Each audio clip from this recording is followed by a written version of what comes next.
Frak, this podcast, come and listen to us talk about Battlestar Galactica. It's a show that we're talking about.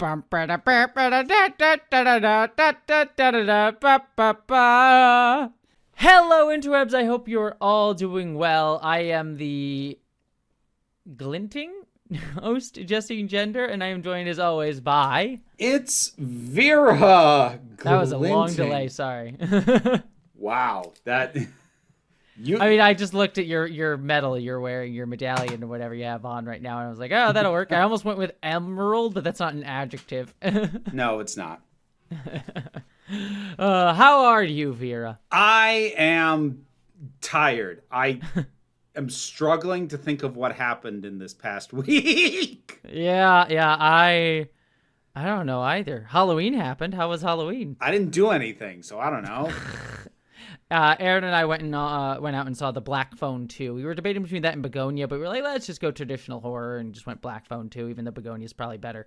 It was fun. It was fine. That's really about all we did, though. Yeah, I like my kids too old to go trick-or-treating, and they don't. They like handing out candy, but they don't do it at my house because none of kids come to my house, so they go to their mothers for that. So yeah, fair. The only other thing I did this week was I had this is gonna be a weird one. I had a root canal, and which is always fun. But they gave me like acetaminophen, but with like opioid stuff on it, so you can get high on that shit. Again, our opioid prescription problem is its own thing, but I can enjoy it when I have a fuck ton of pain in my mouth. But I did that and got very high and watched The Pit, which is that medical drama show that's like in the vein of ER, but like done in real time. Yeah. That show is addicting when high. It's like, ooh, medicine. It's addicting when you're on addictive substances, I'm sure. Yeah. Oh, I've started watching it even not that, and I'm like, this show is fantastic. I love The Pit. It's wonderful. It's nice also, too, that it's a show that, like, had 15 episodes. Like, they did 15 episodes, and then they're going to do another 15 episodes. It's coming out in just a few, like month or two. Like, it's a yearly. It's like an old show. It's like the ideal of what I wanted. It's like a real TV show. I know. I mean, it's the ideal of what I've always wanted, which is 50. Like, people always said like 23 is too much, but I'm like, like 10, like 8, like now 6, 8, 10. What we've been getting is too little, and I'm like 15. It's a solid number. That. Do 15. Yeah, exactly, and it's fun. It's a really good show. So, beats the hell out of the Stranger Things model of wait 4 years and to pick up on a cliffhanger where it doesn't make any sense to not pick up on it like literally immediately after. I know. I remember watching that and thought like, oh, okay, so it'll be out in like 6 months, and it's been like 4 fucking years, which is like, Jesus Christ. Yeah. I mean, I don't know if I'll watch it. I hated most of Oh yeah, no, I hated 4. that season too. Yeah, there's parts of that 4 season I like, but oh man. I think I broke this down with somebody on Blue Sky. Is like, look, the good parts of Stranger Things, as far as I'm concerned, are season 1, season 3 mostly, and the max bits of season 4, and that one episode from season 2 that everybody else hates. Those are the good. Yeah. Those are the good parts of Stranger Things. I also like that one episode from season 2 that everyone else hates. I liked that one a lot. Sad. Well, you could almost say it has occupied our attention. Oh, can I mention something while I'm thinking of it? No, you can't. Yes, you I had can. your time. You had your time, Vera. You had your chance. It's my edit. It's my podcast. I have as much time as I decide I have. I put together separate tracks. I could just mute you. You could try and talk over me, and I could just mute your track. You could. So speaking of, I downloaded your track for the one that we recorded last week. Mm-hmm. Your spelling was very interesting. Why? How did I spell it? Well, okay. So for listeners, the name of the episode is Precipice. How do I want to pronounce this? Precipus? Precipice? It's not. Prettypuss? Like, it is a spelling that makes sense if you've never seen how it's actually spelled. It's like the kind of spelling I'd expect someone who has only ever heard it said and never seen it written down. Look, spelling was never my strong point, all right? Spell check was a godsend. I don't know what I would have done in the era before it. I agree with that, but we've been doing this a long time. I've never seen you send me a file that was where the name was that out of whack. That's really funny. I mean, like, keep in mind too. For listeners, we record this late at night, and I don't eat dinner, but we record at 6. So by the time it gets to like 8:00, by the time we finish this, I'm hungry. So I'm just like typing it in, uploading the file, then going. All right. I suppose for reference, just because in case people are wondering, and just to be sure we're all on the same page, precipice, Precipice is how it's supposed to be spelled. Jesse spelled it Precepus.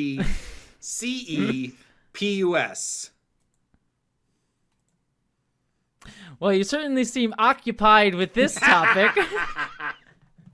Speaking of which, we're looking at some of the comments from the episode Occupy, the season 3 premiere of Battlestar Galactica. First off, we have "Where's my jetpack?" said, "Drink for every, which is why I'm an anarchist," from Jesse.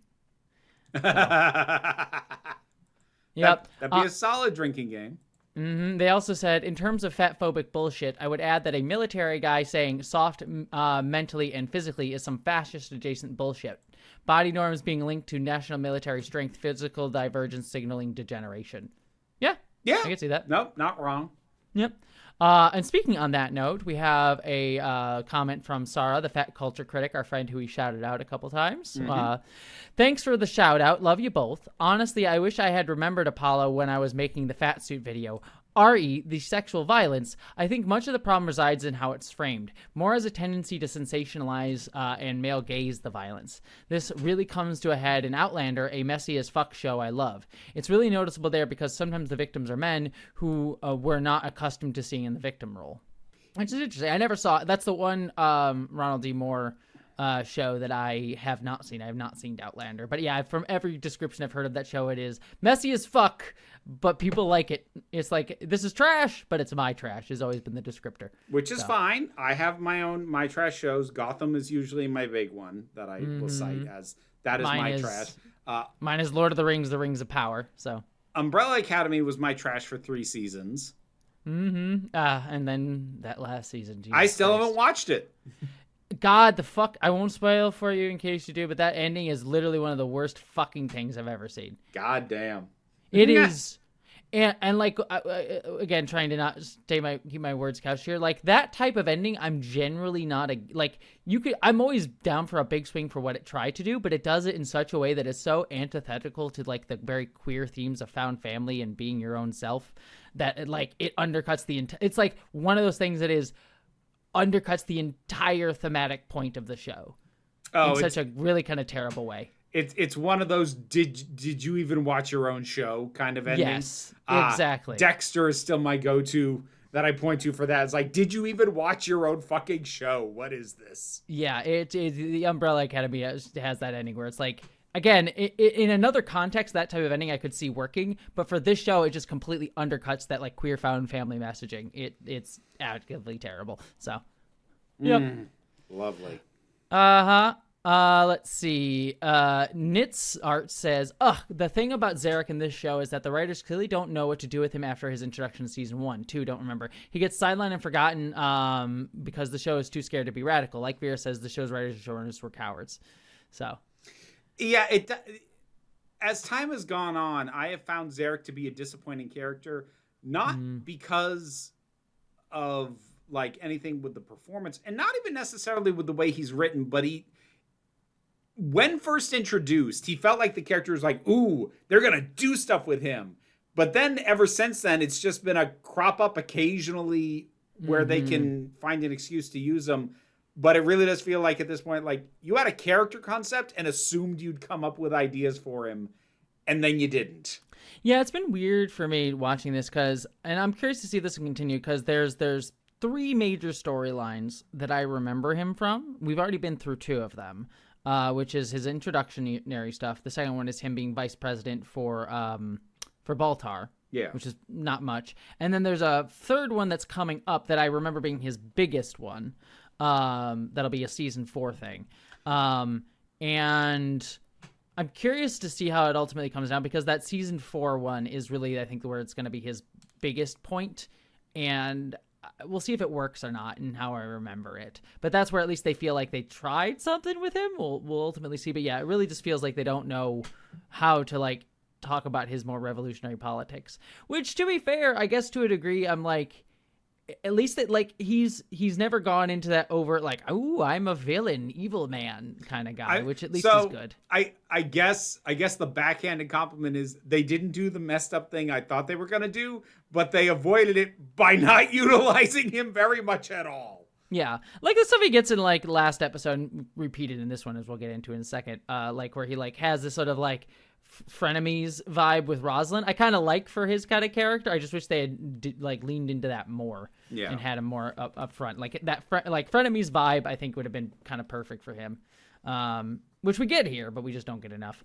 But we'll see what happens in season 4. He does have a decently big story arc in season 4 that could also screw him up, but I don't remember. It's one of those, like, I remember, let me put it this way. It's a storyline that I remember really liking. And I have a feeling overall I will really still end up liking it again. I do not know if I will remember liking his part in it or not.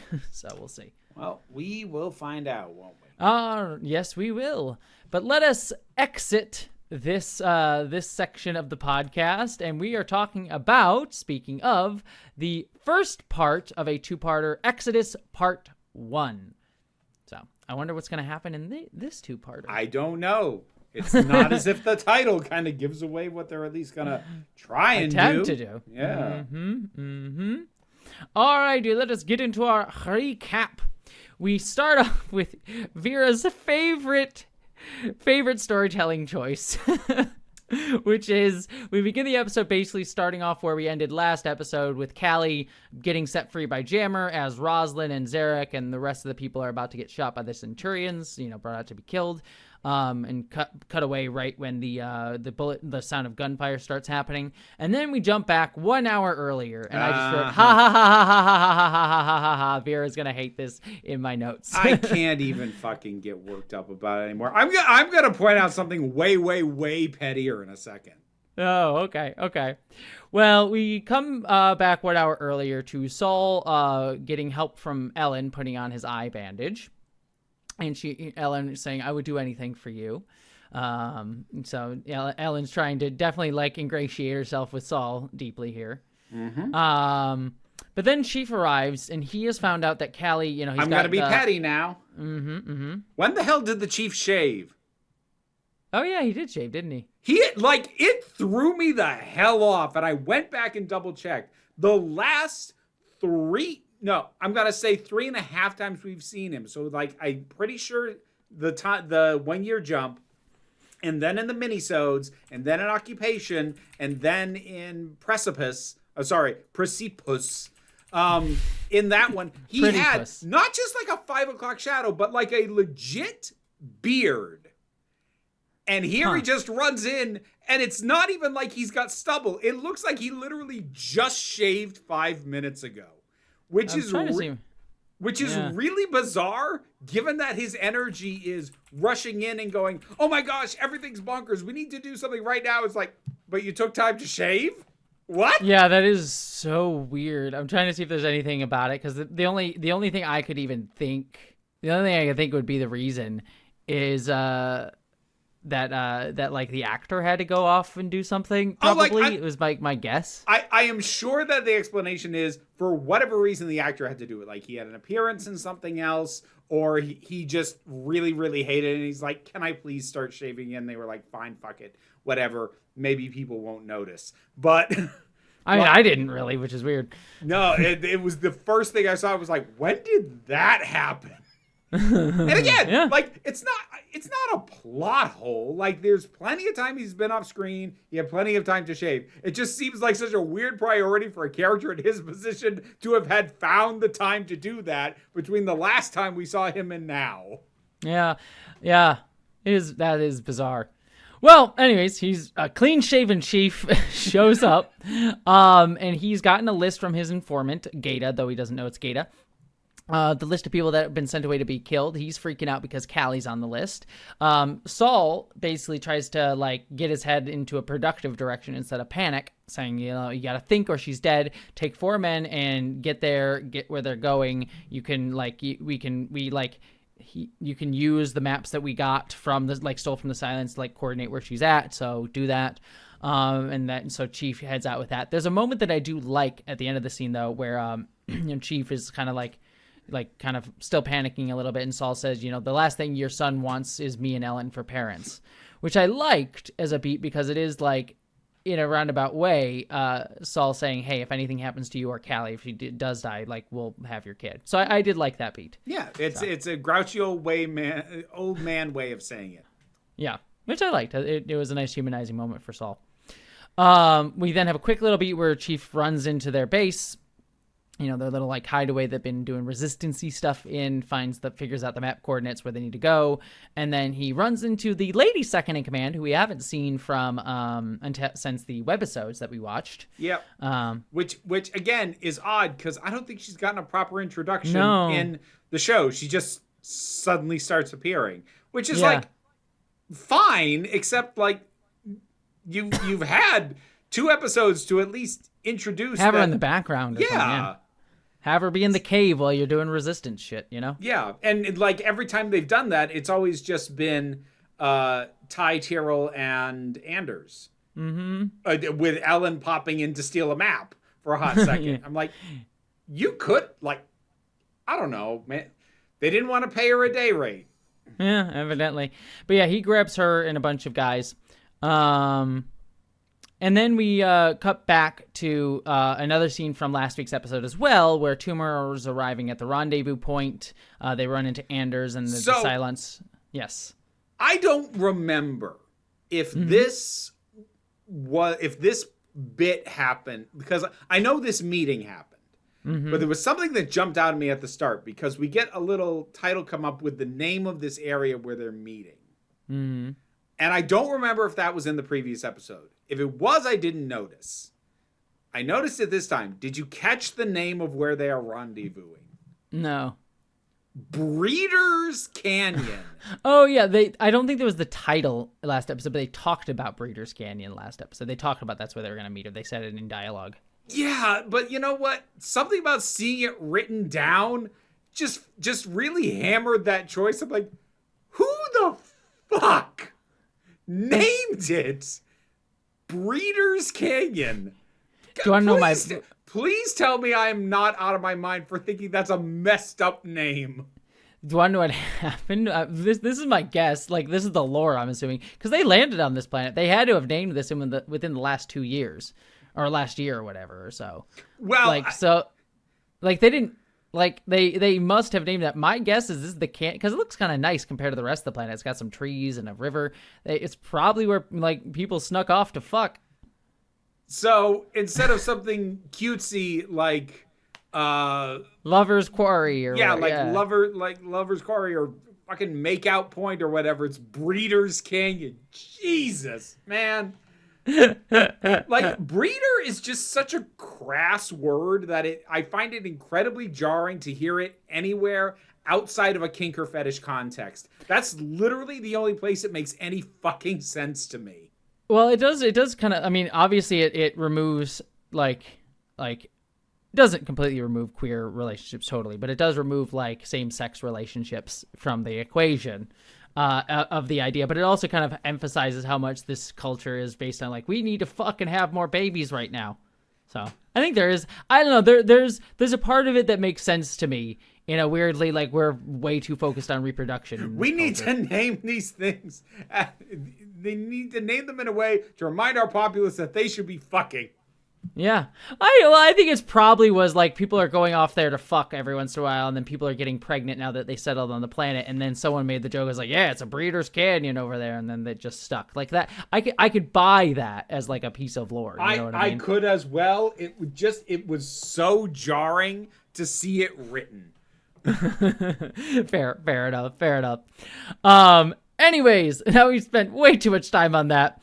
Yes, Toomer's rendezvous with Anders gets ambushed. They get shot at by Centurions because they were portrayed by Ellen. Toomer uses a rocket launcher to save them, and they find a map on one of the skin jobs that is there, the map that Ellen gave to the Cylons. See, I'm starting to wonder if I should start clicking for skin jobs as well, because that obviously feels like a slur. It definitely is a slur. Yeah. We also, speaking of slurs, we get a new one. Mm-hmm. Because, yes, they refer to the human-looking Cylons by the term we just said. But they also have a different word that isn't the T slur. It isn't the toast slur. And it's now bullet head. Yeah. That works. Which kind of makes sense. And like, this is going to be a weird sentence. I kind of admire them coming up with new slurs. Look, we gotta stay creative, you know? Well, I mean, like, the thing is, I feel like in most fictional situations, they come up with one slur and they're like, we invented a slur or a slang, and like, everybody just uses that for everything. And like, no, bigotry is more inventive than that. Like, no, we need multiple things to say about how much we hate you. So I don't know. As a world building thing, I like that there's a new slur. Well, I'm glad for you. Take that quote out of context, people, and put it into the Google AI. Oh, Hero God. likes finding new slurs. Well, plus, I'm now up to 3 things I can click you for saying. Oh, good. All right, we get back to the chief. He's with the 4 guys that he brought with him. Guys non-gender specific. One thing we didn't mention. Mm-hmm. They find the map on one of the Cylons. I think you mentioned that, but the thing was like Anders, as soon as he sees it, immediately knows Ellen. Yes. It's Ellen's fault. She's the one who did it. Yes, he does. So yeah, we're with Chief in the canyon. He has his guys there. Callie is running away, but we see now what's happened is Callie is running directly in their line of fire because they're going to shoot on the Centurions. So the Chief manages to grab Callie right before they shoot the Centurions. And also Jammer manages to escape as well. They say they're going to shoot the Centurions. They don't show that because then they'd have to pay for the CGI for it. Yeah. So we take their word that the Centurions go down, despite the fact that they usually don't go down to bullets. Yeah, or at least they take a lot of them. Yeah, but it's like, whatever. It's not worth getting hung up on. Mm-hmm. We then cut to Zarek and Rosalind, who have survived. Zarek says, it's been a while since I had a woman throw me to the ground. It's not as fun as I remember. Which, again, I like their frenemies vibe. It's a good time. Yeah. We also have a dying Cavill, who's there, and he goes for a gun to try and shoot himself, but I believe it's the second in command lady, who I'll call her. She says, I hope it hurts a long... Or was it... Someone says it. I forget who says it. Maybe it was Callie. Her. Yeah, it's Callie, it's someone, but she says, I hope it hurts a long time till you go to Download City. And then they also Chief tells Rosalind, we're going home, Admiral Dama's on his way. So she knows that, a piece of information now. Yep.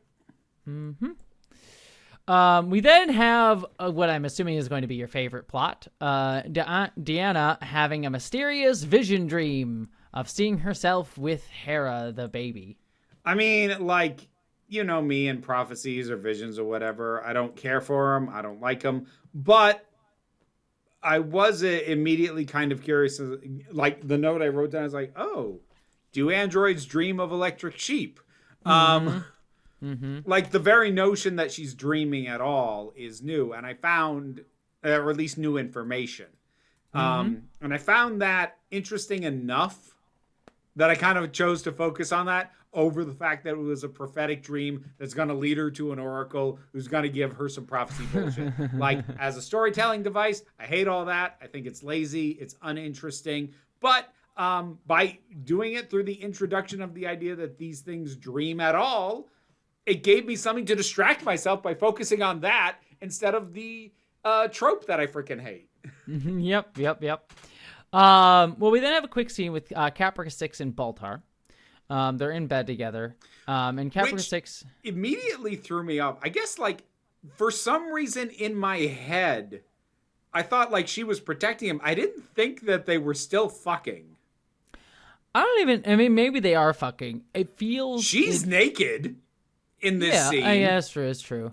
Which was the other thing I was going to bring up. Like, again, I kind of gave a pass to the sexualization of Head 6 specifically because it was all in Baltar's head. But they shoot nearly every version of 6 just the same and find just as many reasons to get her fucking naked no matter which version of her she is. So it's not fun anymore. Mm-hmm. Well, regardless, the vibe that I get is like this is like a loveless relationship, even though they're kind of clinging to it, both of them. Which I guess I get, but like 3 episodes in to even establish that they're even still having a hollow version of a relationship, it still threw me off. Again, for some reason, I thought at this point that she was more like pining for him, but maybe wasn't allowed to be that close to him anymore.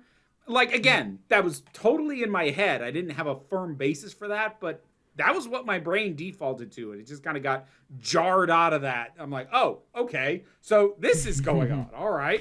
I'm fine with it. But yeah, I actually really like this scene a lot, where besides the sexualization of 6, which is just a kind of given. Yeah. Unfortunately. God, it's old. It's so old at this point. But yeah, she's trying to basically comfort him, saying, "Hey, don't worry about it." And Baltar's like, "My ego's not as fragile as all that." He's trying to be like, "These things happen, or they don't." He's basically trying to disassociate himself from it and like not try to put any culpability on it or deal with it. And yeah, she's like, "Shall we talk about your day? How was your day, darling?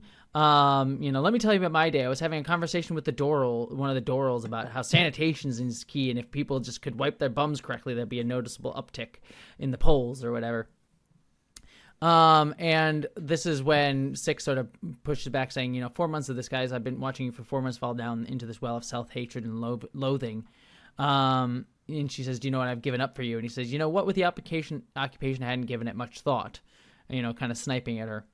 At which point she chooses to get up to go, but then as soon as she's almost at the door, he says, "Ask her not to go." He says, "Please don't leave." Yeah. I mean, of course, the thing she doesn't know is he was already about halfway down this tumble of self-loathing just from the year of having been president before the Cylons even showed up. Mm-hmm. So it is kind of interesting to me, and I doubt this will ever be pointed out, but I do find it interesting that she thinks he's on a 4-month downslide, but she missed the 1 year prior where he was already sliding. Mm-hmm. In her mind, this is a sudden drop in 4 months, where in truth, it's like, no, this is the last few feet of a slide that has been going on for about a year and a half.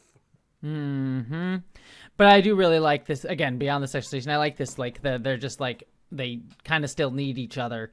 Or at least Baltar kind of needs her, even though he won't admit it. Codependent.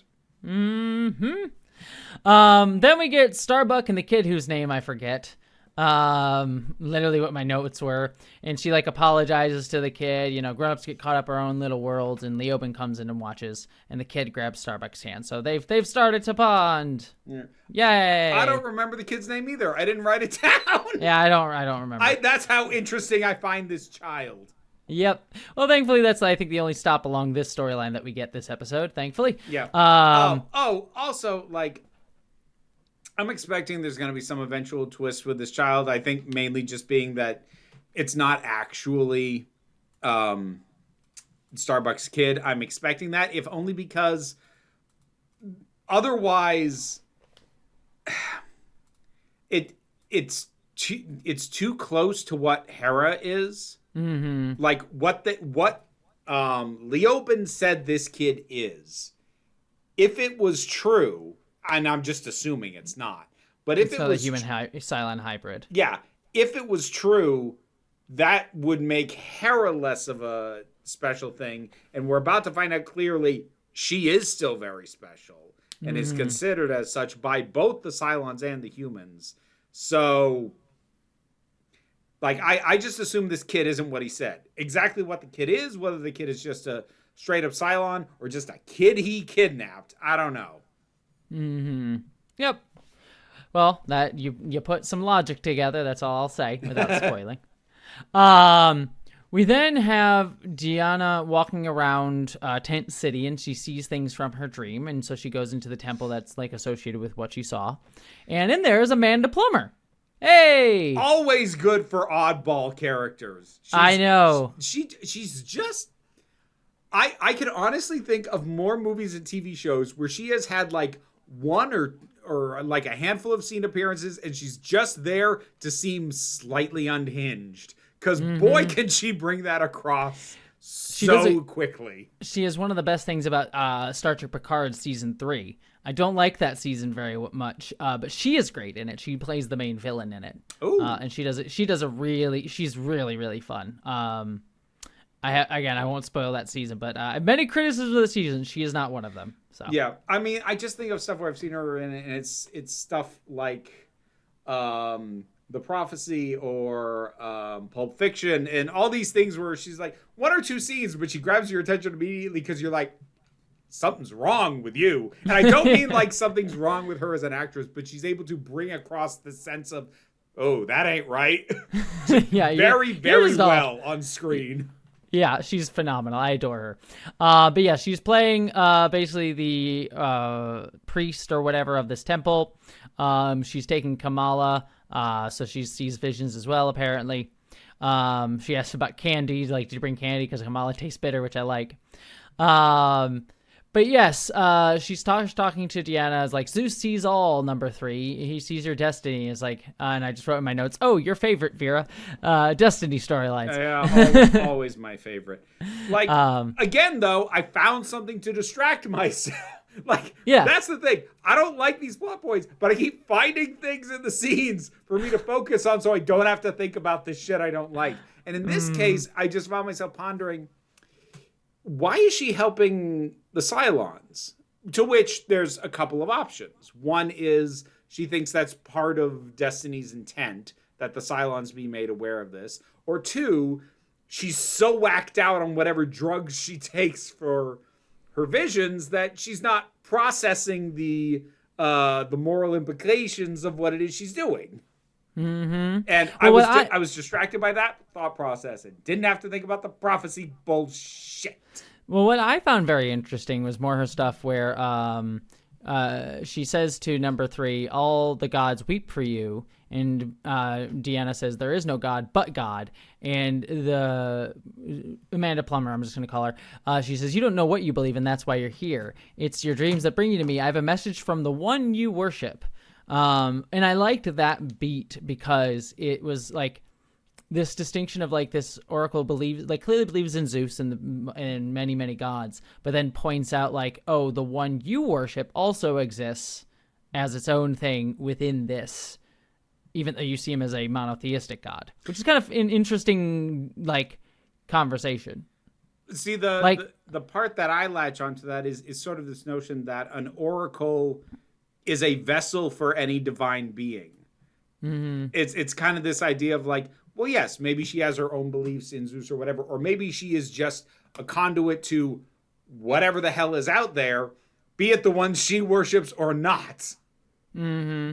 Well, it's also like an interesting kind of inversion of like you will see often with like Catholics who like did a lot of colonization and try to like proselytize their religion and stuff and like set up monasteries and things and try to convert natives.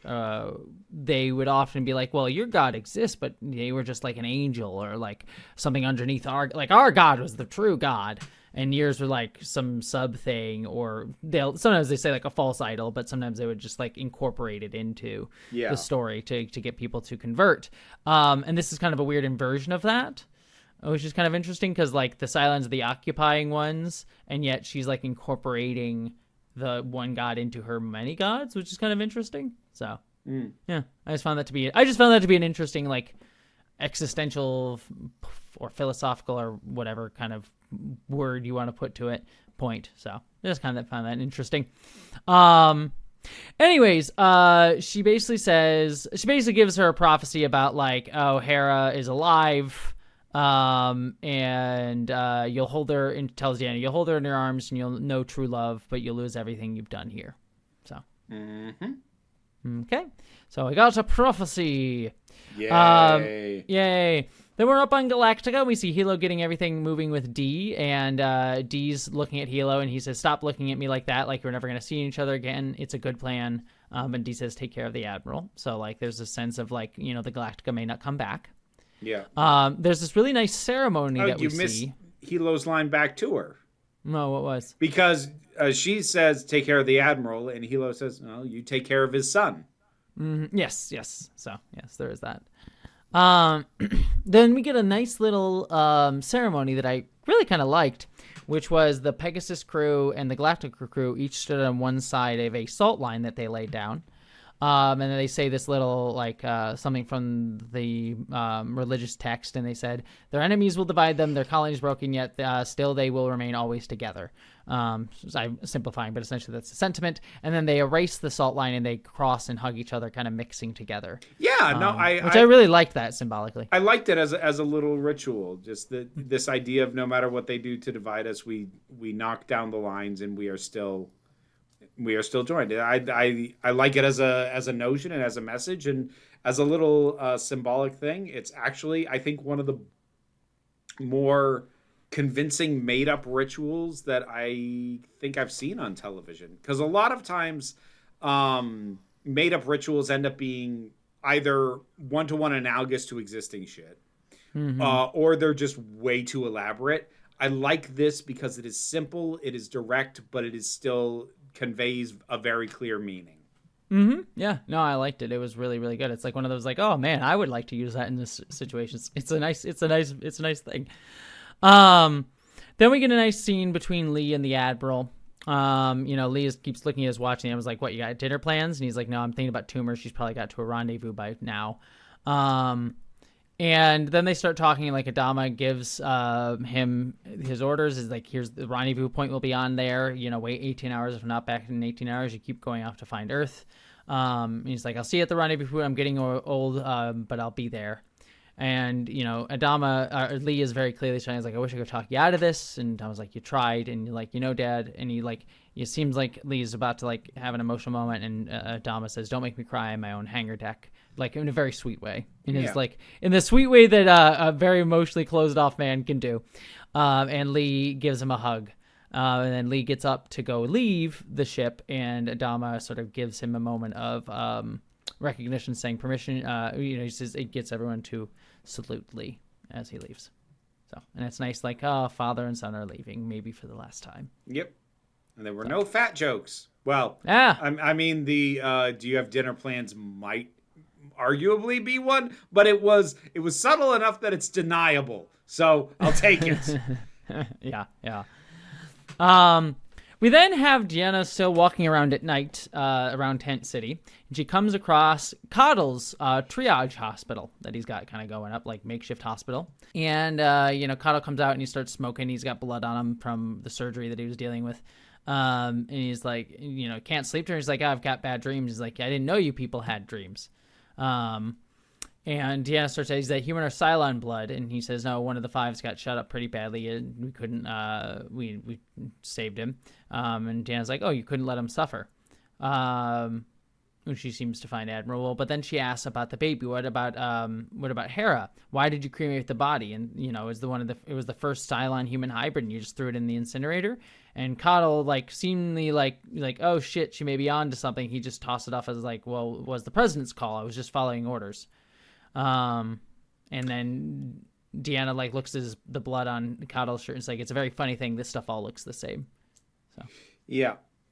So you skipped a line because I really liked Coddle's reply when she says, you didn't want to let him suffer. And, like, maybe I slightly misheard her, because the way I heard that line was her going, what you want to let him say, you don't want to let him suffer. I took it as implying that she was implying that Coddle should just, like, help him die so he can be downloaded and reboot.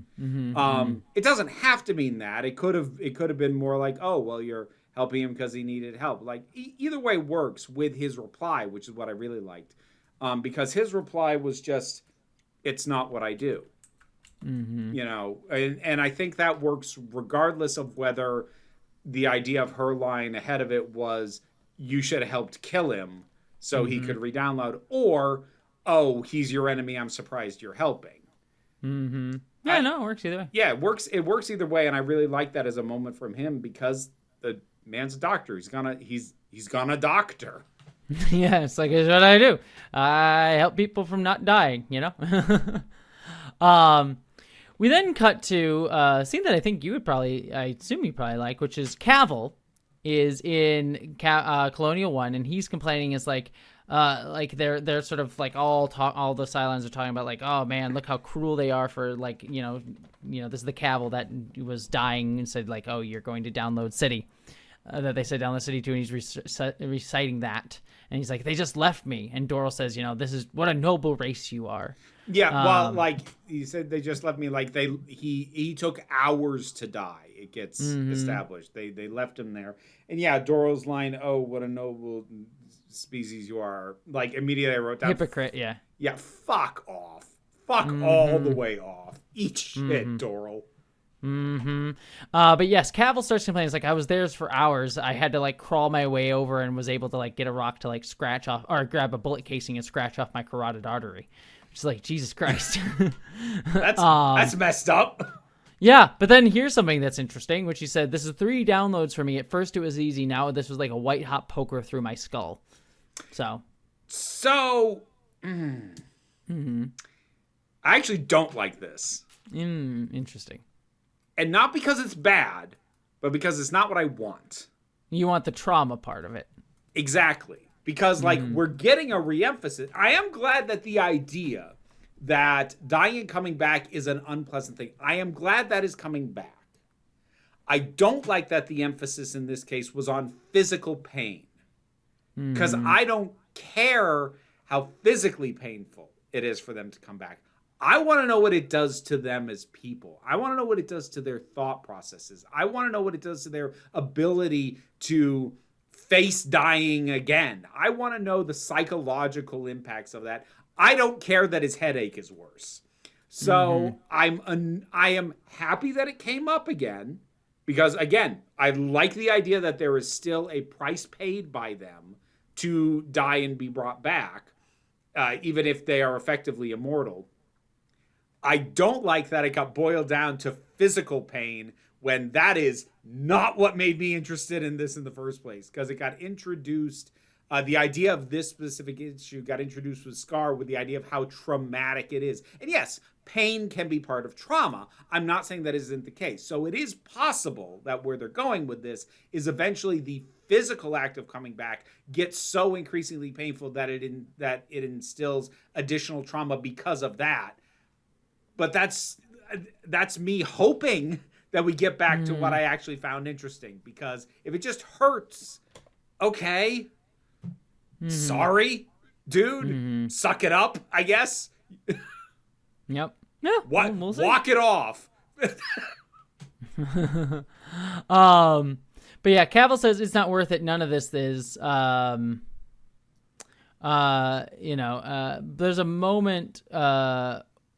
Oh God, I forget exactly how this context, but Baltar says something about why don't you just shoot me? But I didn't write down the context of why he brings that up because he's sort of like, I'm done with it. And he just sort of says, why don't you just shoot me?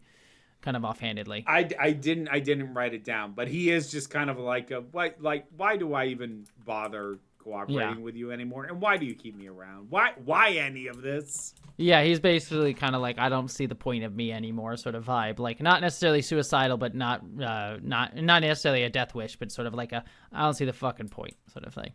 So I forget the term. I think I might have this term wrong, but like passive suicidal ideation is a thing. Not that you want to actively take steps to kill yourself, but like if something were to happen, you'd be like, okay. Yeah, that's kind of the vibe he's got going on. But yeah, the Doral points out, it's like consensus used to be easy, and look what you've all done to us. Our research stressed and we're all stressed out. So there's discord in heaven, I guess. And one thing Doral puts up is like, we can nuke the city and just be done with it. So that gets Baltar's attention. Lovely. Steaks. I wonder if that'll add steaks later. How would you like these grilled? We got that order of steaks you wanted. Yeah, exactly. But then we have Toomer talking to Anders. And Anders sort of giving her advice on how to get around the city. One thing he notes is like she has her dog tags on, and he says, leave those dog tags here and it'll call you out immediately. She's like, no, I worked too hard to get these. So she's saying no to that.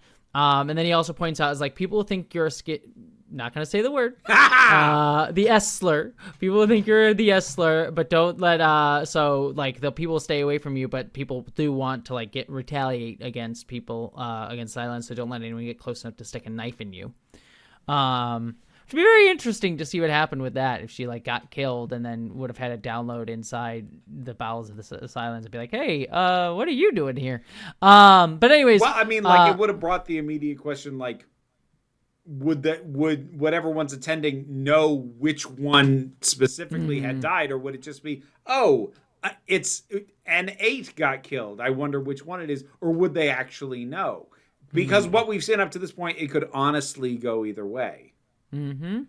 Well, we do get some talk about the launch keys. You know, they said, okay, I'm gonna try and find the launch keys. Just make sure you have pilots. And he's like, yep, we've already have pilots prepped. So we got that set.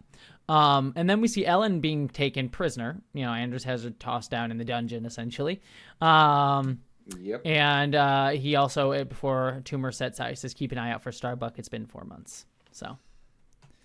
Then we have Anders talking to Roslyn as we see Hera and her mom down in the caves. And basically Roslyn's asking Anders, like, protect this kid. She's very, very important, high value. You cannot let him fall into Cylon hands. And Anders says, well, how far do you want me to go? Like, if it looks like the Cylon's going to capture them. And Roslyn sort of passed the buck and says, just don't let it come to that. And Anders sort of asks, like, why? And she says, she very well may be the shape of things to come, and that's either a blessing or a curse. So. Yep. Quick little scene of Deanna watching babies. So everyone's got babies on the mind. Everyone wants to go to Breeders' Canyon, as they say. Apparently. Subtle. Nice, Ron. And then we're getting a talk between Roslyn and Anders and everyone to talk about the plan. It's like they're going to attack, Saul's like, we're going to attack critical facilities when the moment Galactica arrives, like all the different buildings so that they're distracted. They learn about, like, there's no Pegasus coming, but they don't know why. They've had rehearsals, dress rehearsals of this with people, and they've pretending they're like fire drills. And Roslyn basically says, like, there's going to be panic, but people know that they're going to have to be responsible for saving themselves at a certain point. So, yep. And that they've got a group of people to protect Maya. And then we also have Ellen showing up as well for Saul, because Saul has to confront that. Yeah. So does that confrontation happen immediately, or does that... There's a quick little interstitial scene where Toomer's walking around and someone throws a bottle at her, but that's about it. Okay. Because I just wanted to really shout out Ty's actor for this confrontation scene, because there's a little bit of back and forth where Ty basically demands, like, how do you know she sold us out? And Anders explains, that map, you saw it, I saw it, I gave it to you to destroy. She took it and said she'd destroy it. Now it's in the Cylons' hands. There's no other way this happened. And Ty believes that and turns to her, and she has this whole, she doesn't say exactly this, but basically, like, I told you I would do anything to protect you, and I did this for you. I just really want to shout out Ty's actor, because, like, keep in mind, he doesn't really have a line in response to that. And one of his eyes is covered, but there's still so much pain and sadness and what the fuck do I do with this information just coming across from the one eye of his that is visible. It's really impressive. Yeah, no, Michael Hogan is great. Like, Ty is a piece of shit, but I've always enjoyed Michael Hogan quite a lot as an actor. He does a really great job as Ty. Oh, yeah. He conveys so much with, I was going to say so much with a look, like effectively half a look. He's lost a huge chunk of his expressiveness, and it still just brings across so much. It's great. He plays in Teen Wolf, the terrible MTV show. But it was, again, trash shows that are trash, but they're my trash. Yeah, trash, but my trash. He comes in that show, and he plays a character who like kills werewolves. But he has like a giant. You mentioned this before. Yeah, but he has a giant fucking broadsword that he just kills wolves with. And it's like, again, this is set in modern day, so there's no reason for him to have a giant fucking broadsword, but it's perfect for him. Just imagine him going around with a broadsword, just killing werewolves. It's fucking great. So yeah, Michael Hogan, he had a stroke in the past few years, and he's still kicking around and doing good. So shout out to him. So all right. We had that. You went over this Ellen scene. So we have Toomer walks into the facility where the launch keys are, and she's going through. She puts her hand on a machiney thing, so she's doing some silent machiney thing stuff. Very technical term. Yeah, the machiney thing. It glows. The machiney thing that glows when you put your silent hand on it. But she's able to find the drawer the launch keys are in. And then Deanna comes in, and she knows instantly that it's Toomer. And she's like, "You're betraying your own people for what? You're a colonial officer?" And she's like, Toomer's like, "Yeah, I gave my word." And Deanna's like, "That's not what counts. It's who you give it to." And Deanna tells Toomer that Hera is still alive. "Did your friends tell you that? They faked her death and hid her from you." And Toomer seems to like not 100% believe this, but it does seem to rattle her. Yeah. Says, I'm gonna. Her response to that is, "Adama wouldn't lie to me." Mm-hmm. That's how the scene ends, yeah. Which I'm assuming, I could not remember for certain whether or not Adama knew. Because Adama knew, I'm fairly sure, yeah.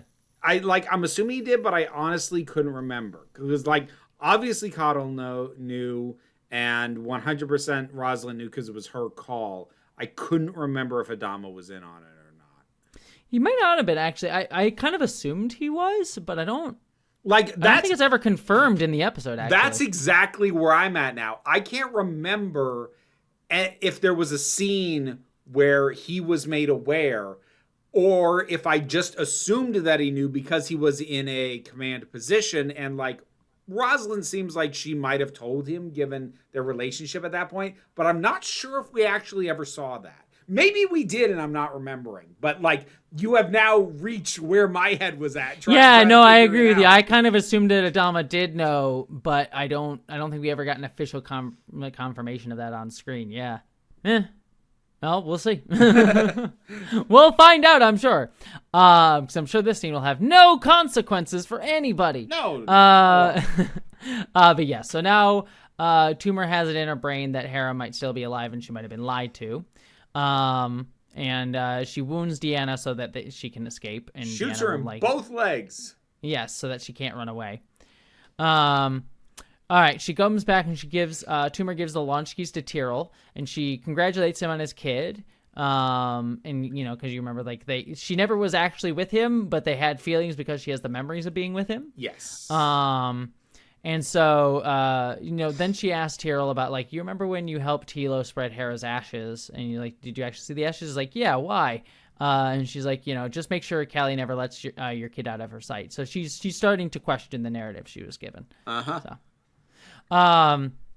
We then have Hilo getting a message from Adama, or Hilo getting a message that he relays to Adama. The Raptors have just jumped back. Sharon has the launch keys. It's time to go. Racetrack down in the is waiting. So Adama's reaction to that was, I didn't know what to make of it at all. Him hitting the table. Yeah, because Hilo comes in, tells him this, leaves. And then Adama stands up and punches his desk, but not in a triumphant way, in a way that, as a moment into itself, I would have read more as angry, but that makes no sense. It read as angry about what he had just been told, but he didn't want to show it in front of Hilo. But that doesn't make any goddamn sense. Yeah. So I don't know what that beat was at all. Yeah. You know what it feels like? It feels like an acting choice that made sense to him in the moment that should have ended up on the editing room floor. Like the fucking kiss. Mm-hmm. Mm-hmm. Yep. Where James Olmos is a great actor. Do not get me wrong, but like, especially when you have time for multiple takes, actors will eventually try something that feels right in the moment. Doesn't mean you have to use it. Does not mean you have to use it. Anyways, we then have Racetrack gets the call that it's time to go, so now the pilots are on their way, and Adama steps onto the bridge and he picks up the speaker and he gives a speech. You know, you heard the news, you know the mission, there's only one way this mission ends: successful rescue of our people. Take a good look at the men and women who stand next to you. Remember the phrases you tell your children that you serve with such men and women the universe has never seen. Your tale will be told throughout the ages. You'll find immortality. It's only God's ones knew. I'm proud to serve with you. It's like, well, man, we're gonna be immortal. Fuck yeah. Very rousing. Like, yeah, we're gonna be fucking gods, man. Let's fucking go. Kind of rallying speech, and that's how we end out the episode with the Galactica ready to zoom in to try to save everybody. Yep. That's how we end part 1. All right, I'm not gonna do any. There's not any major things that I want to do a spoiler minute on. So, what'd you think of the episode? It's pretty good. Honestly, like, I know I had nitpicks because I'm me, but like, there wasn't really anything in this episode that really drove me up the wall, which is funny because there's a fucking prophecy in it. And that I was about to say, and that should have driven me bonkers. But again, like, there were enough other things introduced in any given scene that tied to that I was like, oh, but that's interesting. And my brain just like put on blinders. It was like, ignore the prophecy, focus on that. And I was okay. So I guess that's the thing. I can handle a prophecy if when you're delivering it, that's not the only thing for me to focus on. Like, give me other information or other aspects with it so I can divert my attention and not just get pissed off. But yeah, no, it's pretty solid. And while obviously, you know, I have my issues around how 6 continues to be sexualized, even though at this point that's deeply unnecessary. And you know, there's the reintroduction of like, oh, when they come back, you know, there's problems with that, but they went with physical pain as opposed to mental or emotional. I'm like, that's less interesting. But it doesn't mean that they couldn't pick up on other stuff with that later. So I'm still gonna hold out some vain hope for that. And it is very clearly the first part of a 2-parter. It's a lot of setup. It's a lot of wind up, but it's well delivered setup and wind up. So yeah, solid. Yeah, I agree. Yeah, it's a solid one. I wouldn't go Riding Home as like one of the most amazing ones, but it's a solid setup for the next episode. And there's a lot of stuff in here I really like. Same nits to pick, but the problems that I have with it are generally problems that I have with the show, generally speaking. Yeah. So yeah. Solid episode, but not a ton to say because it is a lot of just setup stuff. So yeah. And Amanda Plummer's always great. Sad that she's only in one scene though. So yeah, doesn't mean she can't show up again. And I actually earnestly don't. There's a couple stories where I remember, because I didn't know who Amanda Plummer was when I was a kid, and I don't remember this character super well, but I do think she might show up again, but I don't 100% remember. So who knows? We'll keep an eye out. But she's always great. I almost recommend going out of your way to just watch her scenes in Picard season 3 because she's great in that. Don't watch anything else really about that season, but watch those scenes. She's phenomenal. It's funny because her scenes with like, I know how they filmed it because she's the enemy, she's the bad guy, and they did it kind of like Khan, Wrath of Khan, where she's always on the other ship. So I know that they shot the scenes after they filmed most of the rest of the season and like put her on the view screen or whatever. Yeah. So she's kind of off on her own, just being crazy, which is great. So anyways, she's phenomenal. Watch her. But yeah, that's it. Anything else in Vera? No, we almost kept it to under an hour this time. We almost did. Well then, stuff. Go. Stuff time. Stuff. You can find my stuff by looking for Council of Geeks. Patreon pays the bills, and the main thing that funds is the Council of Geeks YouTube channel. Stuff that I've been talking about lately includes subjects like AI nonsense, making up lies about me, and also somebody using my name to sell very not good AI generated erotica on Amazon. So enjoy those things and whatever else I've gotten around to. Also, there is the Break Room of Geeks, my secondary channel, where you can check out my thoughts on whatever I have watched, listened to, played, or read lately. What are you Googling? And I'm Googling shit. You look like you're looking stuff up. I can see the I'm not looking. I don't know what you're talking about. I can see the reflection of your glasses that you're looking something up as I'm talking. I didn't look up shit. You keep going, you liar. bitch. And you can also find Council of Geeks on Blue Sky. That is the geeky stuff. There is also, of course, the spicy stuff. Spicy stuff. And for that, you can look for Vera Wild. You can look for Vera's Wild undressing in front of me. Wilde. I hate you. And you can find increasingly. She does not have a shirt on anymore, everybody. I'm not seeing anything because it's from the chest up. I consent to this, but I also hate it. Just letting y'all know. On YouTube. Well, now that I'm looking at a naked Vera, at least from the top up, I could angle the camera if you want me to. I was about to say, it is impressive how you do manage to make sure that it does stay cropped, so you're not going into R-rated technically on your own screen. Yeah, no, I've been naked on camera a lot. I know exactly where my angles are. I know what I'm doing. It's very good. Well, you can find me at Jesse Ginger on YouTube, where I do video essay style of stuff. As of this video, or as of this recording, my probably most recent video will be my the existential crisis of American liberalism, which is about Ezra Klein. A nice, fun, light topic. Yeah, it'll be great. It's great. I'm actually very proud of the video, but the only negative is, and I love my editor, he's phenomenal, so I'm not critiquing him, but I was like very proud of the fact that this video came in at under an hour and 30 minutes. My first edit, then he gave it back to me, and it was 3 hours because he added in so much good context. I love my editor, but man, he does not help my main problem. But he's great. The video came out great. Well, but clearly it's just like he knows your brand.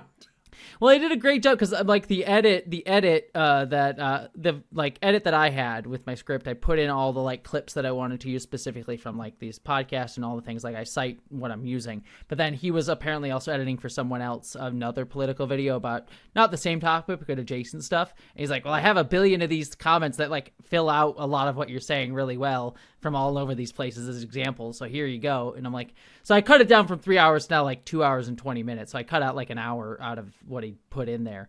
But it was very helpful. I mean, it was very nice. Anyways, check out that video.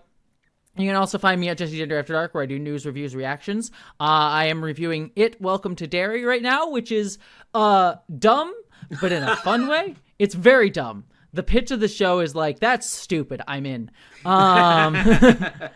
And then I'm also going to be watching and probably reviewing, unless I hate it, Pluribus, which is the show from Breaking Bad curator Vince Gilligan, the sci-fi show, his return to sci-fi because he originally wrote on X-Files. So I'm excited for that show. What's that going to be on?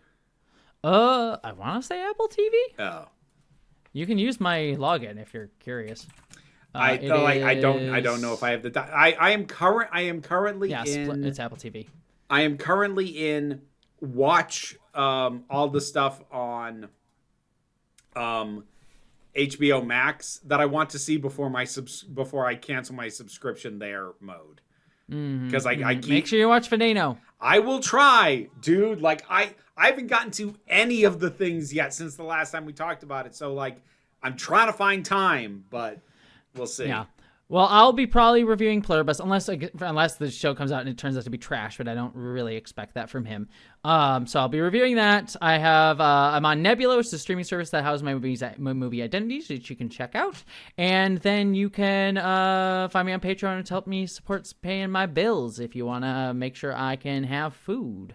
Or, pay for Vera's OnlyFans at some point, which I'm still not going to do until you do a Londo Malari cosplay. So that's my one stipulation. If any of you didn't listen to my to our Jumpgate podcast where we watched Babylon 5, I made a promise that I would subscribe to her OnlyFans if she did a Londo Malari cosplay. So no. One of these days I'll get around to it. Like, I hope you're enjoying this. My intention was to take my top off while you were doing Spoiler Minute, but you didn't do one, so. Mm-hmm. Which Well, you could have saved it, but you just needed to do it now. I needed to do. Because you're a whore. Yes! God damn it, yes! And I fucking love it! With that note, listeners, is there anything else, Vera? Nah. All right. Well, I hope you all live long and prosper. Be seeing you.